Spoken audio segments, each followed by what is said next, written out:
사랑하시는 성도 여러분, 오늘도 주 안에서 복된 하루가 되시기를 바랍니다. 새롭게 시작하는 월요일 아침에 주시는 말씀은 출애굽기 34장 27절부터 35절의 말씀을 함께 묵상하겠습니다.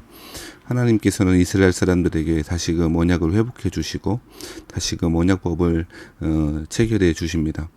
32장, 33장, 34장을 마무리하는 본문이 오늘 본문이고요. 금송아지를 만들고 섬긴 그 범죄 때문에 깨어진 언약이 회복되어지는 모습을 보여주고 있습니다. 다시금 모세는 하나님 앞으로 나아가 다시금 하나님의 말씀의 율법들을 받아서 내려오게 되어지는 장면이 34장에 기록되고 있습니다. 모세는 40일 동안 금식하며 하나님의 산 앞에 산에 올라가 다시금 하나님의 말씀, 언약의 말씀들을 가지고 내려오게 되죠. 27절, 28절 말씀에 보면 이렇게 이야기합니다. 여호와께서 모세에게 이르시되 너는 이 말들을 기록하라. 내가 이 말들의 뜻대로 너와 이스라엘과 언약을 세웠음이니라 하시니라 라고 이야기합니다. 시내산 언약이 다시금 갱신되어지는 것이고요. 그 의미로 다시금 말씀을 기록하게 하시는 것이죠. 그래서 28절에 보면 모세가 여호와와 함께 40일 40야를 거기에 있으면서 떡도 먹지 아니하였고 물도 마시지 아니하였으며 여호와께서는 언약의 말씀 그 십계명을 그 판들에 기록하였더라 라고 이야기하고 있습니다. 다시금 언약이 회복되었음을 말씀하고 계시는 것이고요. 40일 동안 금식하며 육체적으로 엄청난 한계를 경험했던 모세는 사명의 길을 잘 감당하고 있었던 것이죠.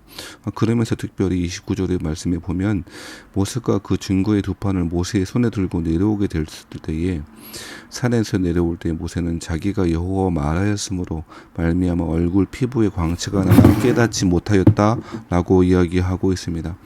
하나님의 임재 가운데 있었던 40일간 있었던 모세가 그 하나님의 영광의 광채가 가득하게 되었다라고 하는 것입니다. 모세 얼굴에서 이 광채가 났다는 것은 이스라엘 사람들에게 하나님이 이 모세와 함께 하신다는 사실을 잘 드러내 보여주고 있는 것이 되죠. 뿐만 아니라 이스라엘 사람들의 반응은 무엇입니까? 그에게 가까이 하기를 두려워했다라고 이야기합니다. 도저히 사람에게 나타나 보여질 수 없는 그런 광희 가운데 모세가 있었으므로 사람들은 두려워했다는 것이죠. 또한 두려워했다는 것은 모세의 그런 영광스러운 모습 때문이기도 하겠습니다만 나아가 자신들이 범죄했던 그 죄악의 가책을 느끼며 두려워했을 수도 있을 것입니다.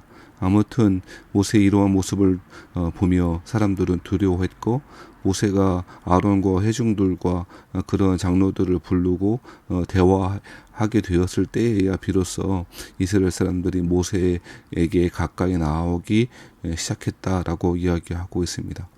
저는 이런 모습을 보면서 하나님 백성들의 그 놀라운 그 신분과 지위가 어떠한지를 오늘 본문을 통해서 간접적으로 잘 보여주고 있다고 생각합니다. 그저 빛나는 그런 외적으로 빛나는 모습뿐 아니라 하나님의 임재 앞에 나아갈 수 있는 그런 존재들이 바로 신자들이고요. 하나님의 그 영광스러운 임재 앞에 나아가 우리 또한 세상에 해와 같이 빛나게 되는 그런 모습을 바로 신자의 모습이라고 오늘 잘 보여주고 있다는 것입니다. 우리는 그리스도인들이 얼마나 영광스러운 그 자들인지를 때때로 잊어버리고 사는 때가 있는 것 같아요. 우리는 놀라운 하나님의 백성이며 하나님의 임재 앞에 나아가는 사람임을 잊지 않고 살아갔으면 좋겠습니다. 그리스도인으로서의 자존감을 가지고 세상에 감당할 수 없는 신앙의 깊은 진리의 말씀을 가지고 있는 사람임을 기억하고 오늘도 그 어떤 조롱과 조소가 있다 할지라도 그 하나님의 임재 앞에 나아간 놀라운 신분의 백성임을 기억하고 승리하시는 저와 여러분 되시기를 바랍니다. 사람들이 그렇게 신기해하고 두려워하는 모습을 알게 되었을 때 모세는 수건으로 자기의 얼굴을 가렸다라고 이야기하고 있습니다. 그러면서 34절 말씀에는 그러나 모세가 여호와 앞에 들어가서 함께 말할 때에는 나오기까지 수건을 벗고 있다가 나와서는 그 명령하신 일을 이스라엘 자손에게 전하며 이스라엘 자손이 모세의 얼굴의 광채를 보므로 모세가 여호와께 말하러 들어가기까지 다시 수건으로 자기 얼굴을 가렸더라 라고 이야기합니다. 모세가 그렇게 했던 이유는 자신에게 집중해서는 안 됐기 때문이었습니다. 오직 하나님의 말씀을 전하고 그 하나님의 영광스러운 모습을 드러내야 되는 것이 자신의 사명임을 모세는 잘 알고 있었던 것이죠. 종으로서의 자신의 사명을 잘 알고 있었던 모세는 자신이 주목받기를 원치 않았던 것이죠. 고린도 후서 3장 13절 말씀에는 사도 바울이 이렇게 말하는데, 모세가 이스라엘 자손들에게 장차 없어질 것의 결국을 조목하지 못하게 하려고 수건을 얼굴에 쓴 것 같이 라고 이야기합니다. 모세는 이러한 장면을 해설하면서 모세가 그렇게 한 이유는 자신에게 드러나 있는 현재의 광채는 곧 없어질 것이고, 그래서 없어질 자신이 주목받는 것이 아니고 하나님이 주목받기를, 하나님의 영광을 집중하기를 바랬다. 그래서 모세가 수건 썼다라고 이야기하고 해설하고 있는 것이죠.